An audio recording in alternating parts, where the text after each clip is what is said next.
Now, because all the work we've done, we'll have enough vaccine supply for all adults in America by the end of May. That's months ahead of schedule. And we're mobilizing thousands of vaccinators to put the vaccine in one's arm, calling active duty military, FEMA, retired doctors and nurses, administrators, and those to administer the shots. And we've been creating more places to get the shots. We've made it possible for you to get a vaccine at nearly any one of 10,000 pharmacies across the country, just like you get your flu shot. We're also working with governors and mayors in red states and blue states to set up and support nearly 600 federally supported vaccination centers that administers hundreds of thousands of shots per day. You can drive up to a stadium or a large parking lot, get your shot, never leave your car, and drive home in less than an hour. We've been sending vaccines to hundreds of community health centers all across America, located in underserved areas.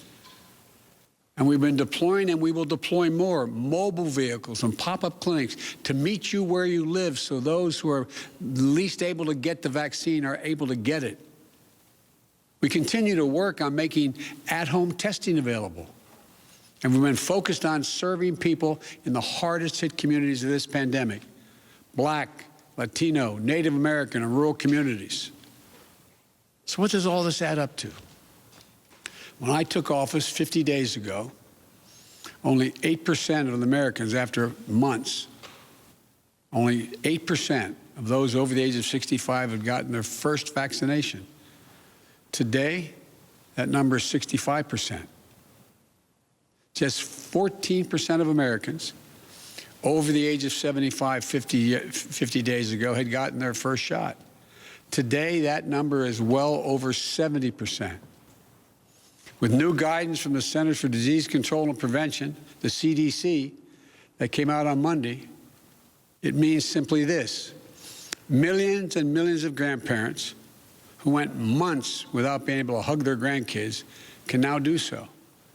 And the more people are fully vaccinated, the CD will continue to provide additional guidance on what you can do in the workplace, places of worship with your friends, as well as travel. When I came into office, you may recall, I set a goal that many of you said was that kind of way over the top. I said I intended to get 100 million shots in people's arms in my first 100 days in office.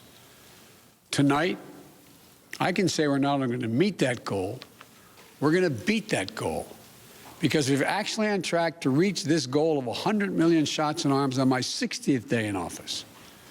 No other country in the world has done this. None.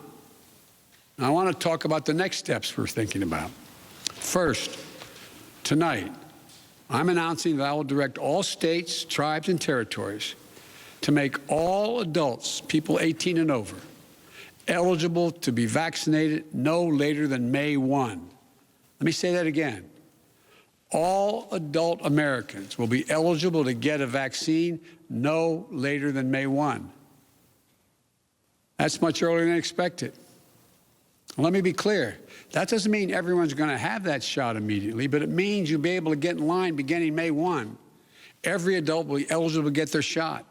And to do this, we're going to go from 1 million shots a day that I promised in December, before I was sworn in, to beating our current pace of 2 million shots a day, outpacing the rest of the world. Secondly, at the time when every adult is eligible in May, we will launch, with our partners, new tools to make it easier for you to find the vaccine and where to get the shot, including a new website that will help you first find the place to get vaccinated and the one nearest you. No more searching day and night for an appointment for you and your loved ones. Thirdly, with the passage of the American Rescue Plan, and I thank again the House and Senate for passing it, and my announcement last month of a plan to vaccinate teachers and school staff, including bus drivers, We can accelerate massive nationwide effort to reopen our schools safely and meet my goal that I stated at the same time, about 100 million shots, of opening a majority of K through 8 schools in my first 100 days in office. This is going to be the #1 priority of my new Secretary of Education, Miguel Cardona. Fourth, in the coming weeks, we will issue further guidance on what you can and cannot do once fully vaccinated to lessen the confusion, to keep people safe, and encourage more people to get vaccinated. And finally, fifth, and maybe most importantly, I promise I will do everything in my power. I will not relent until we beat this virus. But I need you, the American people. I need you. I need every American to do their part. And that's not hyperbole. I need you. I need you to get vaccinated when it's your turn and when you can find an opportunity. And to help your family, your friends, your neighbors get vaccinated as well. Because here's the point. If we do all this, if we do our part, if we do this together, by July the 4th, there's a good chance you, your families and friends will be able to get together in your backyard or in your neighborhood and have a cookout or a barbecue and celebrate Independence Day. That doesn't mean large events with lots of people together, but it does mean small groups will be able to get together. After this long, hard year, that will make this Independence Day something truly special, where we not only mark our independence as a nation, but we begin to mark our independence from this virus. But to get there, we can't let our guard down. This fight is far from over. As I told the woman in Pennsylvania, I'll tell you the truth.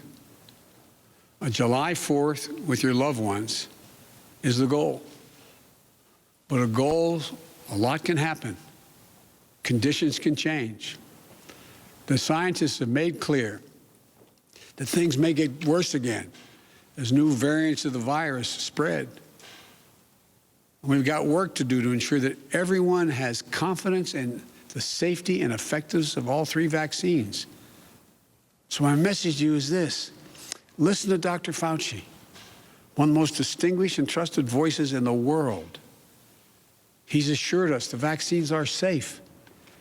They underwent rigorous scientific review. I know they're safe. Vice President Harris and I know they're safe. That's why we got the vaccine publicly in front of cameras, so for the world to see, so you could see us do it. The First Lady and the Second Gentleman also got vaccinated. Talk to your family, friends, your neighbors, the people you know best who've gotten the vaccine. We need everyone to get vaccinated. We need everyone to keep washing their hands, stay socially distanced, and keep wearing the mask as recommended by the CDC. Because even if we devote every resource we have, beating this virus and getting back to normal depends on national unity. And national unity isn't just how politics and politicians vote in Washington, or what the loudest voices say on cable or online. Unity is what we do together as fellow Americans. Because if we don't stay vigilant and the conditions change, then we may have to reinstate restrictions to get back on track. And please, we don't want to do that again. We've made so much progress. This is not the time to let up.